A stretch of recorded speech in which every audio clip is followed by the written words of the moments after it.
చలో అందరికీ శనార్థులలో రాజ్ నివాస్ సమర్పించు మాస్ మలన ముచ్చట పాట్ by Walkmate footwear and my doctor ఫెయిన్ ప్రొడక్ట్లోకి స్వాగతం. వచ్చేసిండు మీ నర్స్ కాక అరుచుకుందాం రా రోజులు అయ్యాల్టి మోక. మొత్తం మీద 2 రోజుల విరామం తర్వాత నారా లోకేష్ పాదయాత్ర జోరు మీద అయిందిలా. మళ్ళా ఇక స్టార్ట్ చేసిండు కదా, ఊపిండి అనుకో రాదురి. బీసీ నాయకులను కలుస్తున్నాడు, అటు ప్రతిపక్షాలను కలుస్తున్నాడు. పెద్ద ఎత్తున జనం స్వచ్ఛందంగా ఇక ఎదురొచ్చి వాళ్ళకున్న సమస్యలు చెప్తున్నారు అనుకో రాదురి. ఇక జగనాలకు మళ్ళీ ఇయ్యాల నుంచి దంచుడు బంచుడే ఉంటుంది ముచ్చటంతా. ఎందుకనంటే ఆయన చేసిన చక్కదనం కట్లుంది కదా. ఇగో పాదయాత్ర చేసి ఈ తీరుగా అరుచుకుంటున్నాడు. మరి ఇలా 7 దాకా పోయిండు, మొత్తం 530 కిలోమీటర్లు దాటింది. మరి ఎవరెవరు కలిసి ఏం సంగతి అనేది పురాగా అరుచుకోవాలిగా. ఒక్క పారి ఈసారి ఇచ్చుకుందాం రారి. యువగళం యువగళం గర్జించెను లేని నవగళం యువగళం యువగళం చూపిద్దాం రండి జనబలం ఓ యువగళం యువగళం గర్జించెను లేని నవగళం. నారా లోకేష్ మొదలుపెట్టిన యువగలం పాదయాత్ర 2 రోజుల విరామం తర్వాత తిరిగి షురువైంది జోరుగా. ఇయ్యాల యువగలం పాదయాత్ర 42వ రోజుకు చేరుకున్నది. ఇప్పటిదాకా 530 కిలోమీటర్ల మేర పాదయాత్ర పూర్తయింది కదా. ఇక గీయాల తంబలపల్లి నియోజకవర్గంలో లోకేష్ పాదయాత్ర కొనసాగుతున్నది. పొద్దుగాల 8 గంటలకు కంటేవారిపల్లి నుంచి నారా లోకేష్ పాదయాత్ర షురు చేసిండు. లోకేష్ ఎంట పెద్ద సంఖ్యలో జనాలు పాదయాత్రలో పోతున్నారు. మరి గ్రామాన గైనకైతే పూలతోని స్వాగతం పలుకుతున్నారు అనుకో రాదుర్రి. మొత్తానికైతే ఇక అటెనక సిక్కి కండ్లమడుగు క్రాస్ కాడ స్థానికులతోని లోకేష్ మాట్లాడిండ్రు. ఇక గాల సమస్యలు అడిగి తెలుసుకున్నారు. సమావేశం అయినాక హార్సిలీ హిల్స్ కాడికి పాదయాత్ర చేరుకున్నది. అక్కడ పెద్ద మాండ్యం జనాలతోని సమావేశం అయ్యి గాల సమస్యలు తెలుసుకున్నాడు. అటెనక సిక్కి బీసీ సామాజిక వర్గీయులతోని భేటీ అయ్యిండు. చూడండి ఒకపారి మీరు కూడా అయ్యాలి ఎట్లయిందో పాదయాత్ర. ఎన్నికల ముందర జగన్ రెడ్డి గారు హామీ ఇచ్చారు.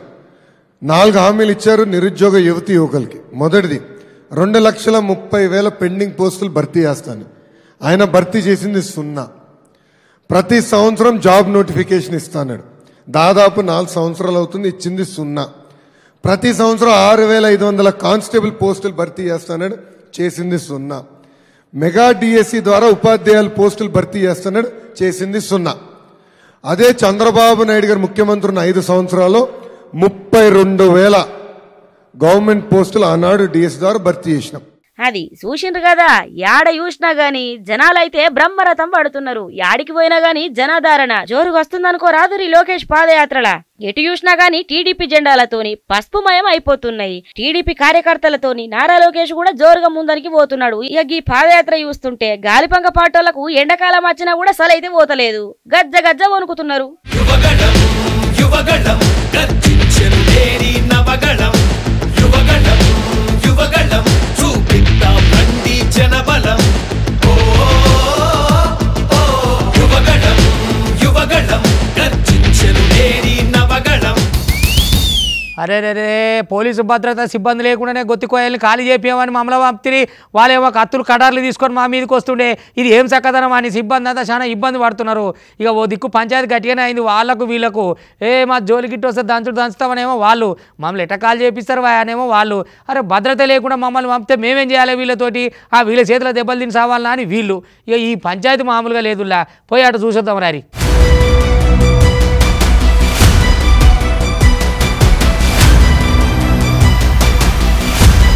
ఆగో ఇన్న రావులగి ముచ్చట. మరి మహబూబాబాద్ జిల్లా ములుగు కొత్తగూడ సరిహద్దు ప్రాంతంలో ఉద్రిక్తత నెలకొన్నది. జంగన్న గూడెంకాడ గొత్తికోయలను ఖాళీ చేయించేతందుకు ఫారెస్టు సిబ్బంది పోయిండ్రు. అయితే ఖాళీ చేసేతందుకు నిరాకరించిన గొత్తికోయలు కత్తులు మరణాయుధాలతోని దాడి చేసేతందుకు ప్రయత్నించిండ్రు. ఇక ఇంకేమున్నది, గల చేతులలో చచ్చిపోయే కంటే వెనక్కి పోయింది నయం కదా అనుకున్నారు అటవీ సిబ్బంది. ఇక దీంతోని అటవీ సిబ్బంది అక్కడి నుంచి వెనుదిరిగిండ్రు. పోలీసు భద్రత లేకుండా తమ గొత్తికోయలున్న ప్రాంతానికి పంపించడు మీద ఆగ్రహం వ్యక్తం చేస్తున్నారు. ఇక ఈ ముచ్చట మీద అటవీ ఉద్యోగులంతా సమావేశం అవుతున్నట్లు తెలుస్తున్నది. ముచ్చట చూడుండ్రి.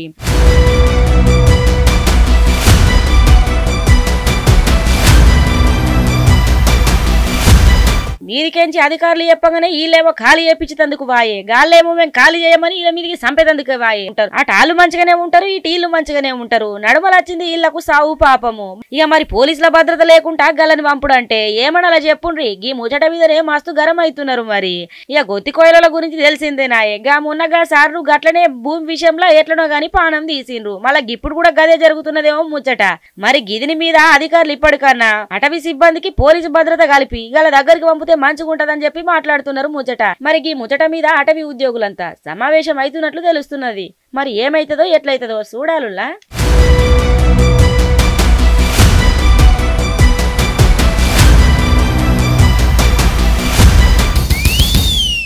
గిట్లుండాలి. ఇక అత్త మీద కోపం దుత్త మీద తీసినట్టు అసలు కథ పక్కతో పట్టిస్తుందనుకో మళ్ళీ ఇంకో కథ పాత కథ తీసి ఇక స్కిల్ డెవలప్మెంట్ దాంట్లో కుంభకోణం జరిగింది, అన్ని కోట్లు తిన్నారు ఇన్ని కోట్లు తిన్నారు అని చంద్రబాబు నాయుడు టార్గెట్ చేసుకుంటే ఓ కథ అల్లిరు అనుకో రాదు గాలిపంక పార్టీలు. ఇక వాళ్ళకున్న పనే గద అయితేనే అలకగా వస్తుంది.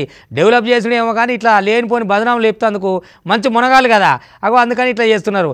అసలు వివేకానంద రెడ్డి హత్య కేసు ముచ్చటేమో పక్కకు పెట్టిరు, ఇక ఈ ముచ్చటేమో ముందలేస్తున్నారు. ఎందుకో ఇక మీకు ఎరికేగా ఆ బదనాం ఏందో చూద్దాం రారి.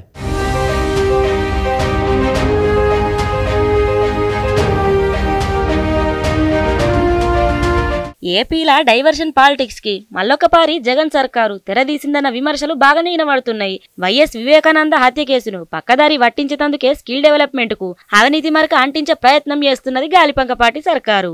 ఇంకో రోకేమో స్కిల్ డెవలప్మెంట్ సంస్థల గత టీడీపీ సర్కారు హయాంలో దాదాపు 200 కోట్ల అవినీతి జరిగిందని, ఇప్పటికీ దాని మీద ఈడీ విచారణల 10 మంది అరెస్ట్ అయ్యిండ్రు. రేపో మాపో చంద్రబాబు కూడా అరెస్ట్ అవుతారని చెప్పి ఐటీ శాఖ మంత్రి అమర్నాథ్ వ్యాఖ్యలు చేసిండు. స్కిల్ డెవలప్మెంట్ ప్రాజెక్టు మీద సర్కారు చేస్తున్న రాద్ధాంతం అసలు లక్ష్యం చంద్రబాబేనని మంత్రి గారి కామెంట్ తోటి బయటపడ్డదుల్లా. ఇక యువతకు శిక్షణ ఇచ్చి ఉద్యోగాలు ఇప్పించుట్లా సహాయం చేసిన పెద్ద ప్రాజెక్టును భూస్థాపితం చేసి అప్పటి చంద్రబాబు సర్కారును దోషగా నిలబెట్టాలన్న కండిషన్ తోటి ఊడిన విచారణలు చేసుకుంటా జగన్ సర్కారు అడ్డంగా దొరికిపోయిందన్న విమర్శలు అటు రాజకీయ వర్గాల ఇటు పారిశ్రామిక వర్గాల నుంచి వినబడుతున్నాయి. బాబును ఎట్లయినా ఇరికించాలన్న ఉద్దేశంతోనే జగన్ సర్కారు ఒకదానికి ఇంకోటి పొంతనలేని వాదనలు చేసుకుంటా తెర మీదకి తీసుకొచ్చి మలిసి పెట్టాలనుకున్నట్టు ఆరోపణలు వినబడుతున్నాయి. మరి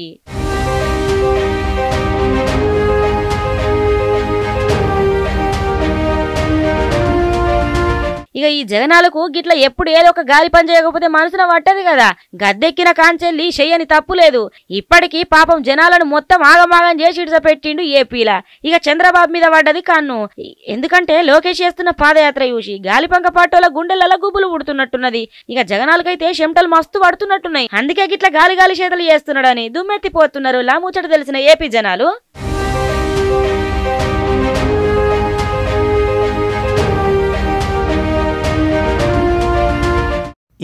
ఎందుకు లేట్ అవుతుంది? కామన్ రిక్రూట్మెంట్ చెప్పాలి కదా మీ బీజేపీ సర్కారు ఏం చేసినట్టు అని.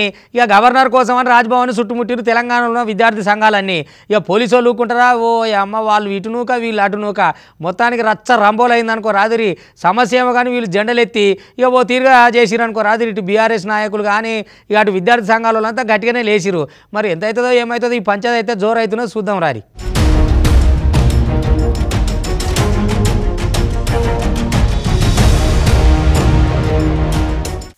విద్యార్థి సంఘాలు రాజ్భవన్ ముట్టడి ఉద్రిక్తతకు దారితీసిందిలా. తెలంగాణ కామన్ రిక్రూట్మెంట్ బోర్డు బిల్లును గవర్నర్ ఆమోదం తీసుకున్నట్ల జాప్యం మీద విద్యార్థి సంఘాలు ఆగ్రహం వ్యక్తం చేస్తున్నాయి. విద్యార్థుల జాయింట్ యాక్షన్ కమిటీ చలో రాజ్భవన్ కు పిలుపునిచ్చింది. ఇక ఈ నేపథ్యంలో పెద్ద సంఖ్యలో విద్యార్థులు రాజ్భవన్ దగ్గరికి వచ్చిండ్రు. బీఆర్ఎస్వి ఇతర విద్యార్థి సంఘాల నాయకులు రాజ్భవన్ ముందు బైఠాయించిండ్రు. గవర్నర్ కు వ్యతిరేకంగా నినాదాలతోని హోరెత్తించిండ్రు. ఇక గాలను పోలీసులు అడ్డుకోవడంతోని ఇరు వర్గాల నడుమ తోపులాట బాగానే జరిగింది. బారికేడ్లు అడ్డుపెట్టి విద్యార్థి సంఘాలను నిలువరించే ప్రయత్నం చేసిండ్రు. దీంతో రాజ్భవన్ కాడ ఉద్రిక్త వాతావరణం నెలకొన్నది ఫుల్లుగా. పలువురు విద్యార్థి సంఘం నేతలను పోలీసులు అదుపులోకి తీసుకొని పోలీస్ స్టేషన్ కు తరలించారు. మరి గవర్నర్ వద్ద పెండింగ్ బిల్లులను వెంటనే పరిష్కరించాలంటూ విద్యార్థి విభాగానికి సంబంధించినటువంటి వాళ్ళంతా కూడా రాజ్భవన్ ముట్టడికి ప్రయత్నిస్తున్నారు. మనం చూస్తున్నాం రాజ్భవన్ వద్ద భారీగా పోలీసులు బందోబస్తు ఏర్పాటు చేశారు. విద్యార్థి సంఘ నేతలు కార్యకర్తలంతా కూడా రాజ్భవన్ వద్ద భారీగా నిరసన కార్యక్రమాలు చేపడుతున్నటువంటి పరిస్థితి ఉన్నది. ఖచ్చితంగా పెండింగ్ లో ఉన్నటువంటి బిల్లులు ముఖ్యంగా యూనివర్సిటీలకు సంబంధించిన బిల్లును పెండింగ్ లో ఉంచడం వల్ల అనేక మంది విద్యార్థులు ఇబ్బందులు పడుతున్నటువంటి నేపథ్యంలో ఖచ్చితంగా ఇలాంటి వాటిని పూర్తి స్థాయిలో వెంటనే పరిష్కరించే విధంగా గవర్నర్ చర్య చూపాలి.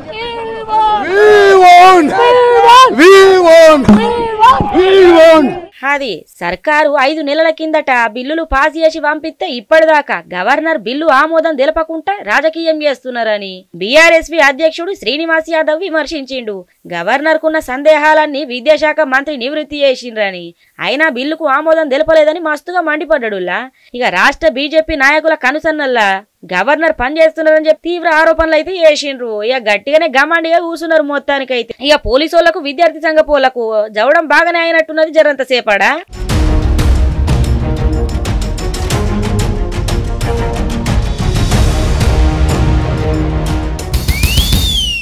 మా పాదయాత్రకు రాకుండా ఈ బీఆర్ఎస్ నేతలు మా కార్యకర్తలను అడ్డుకుంటున్నారు, బెదిరిస్తున్నారు, ఆగమాగం చేస్తున్నారు. ఏమనుకుంటున్నారో ఏమో.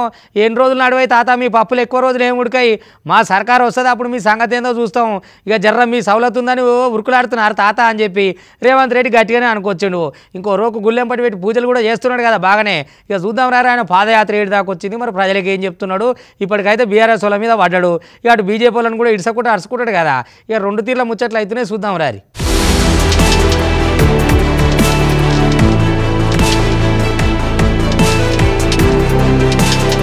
ఆగో తన సమావేశాలు సభలకు వచ్చేటోళ్లను బీఆర్ఎస్ నేతలు బెదిరిస్తున్నారని Telangana PCC chief Revanth sir నిప్పులు జరిగండి కదా నువ్వు బాగానే అక్రమ కేసులు పెడుతున్నారని బెదిరిస్తున్నారని మండిపడ్డాడు బాగానే.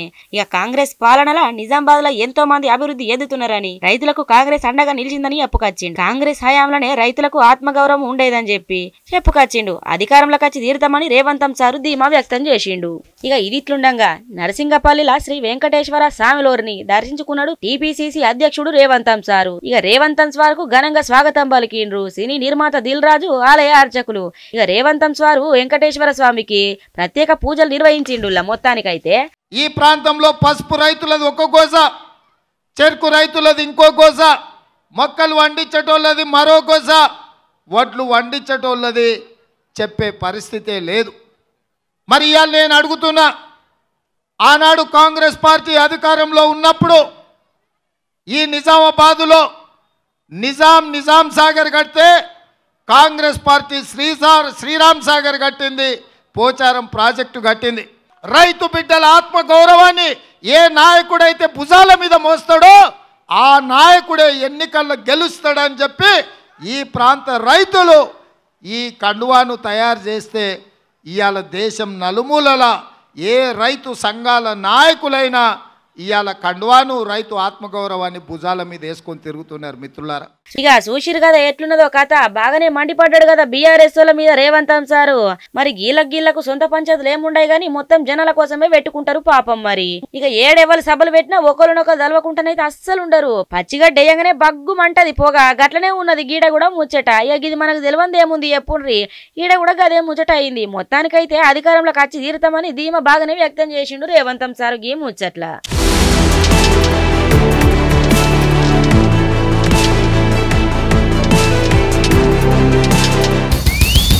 ఇగో గివన్నట్టు వాటి రాజ్ నివాస్ సమర్పించు మాస్ మల్లన్న ముచ్చట్లు పాడు by Walkmate footwear and my doctor pain product. చూస్తూనే ఉండరు మళ్ళీ రేపు ఇది వరదాకా మీ టీవీ5 ఇగొంటా.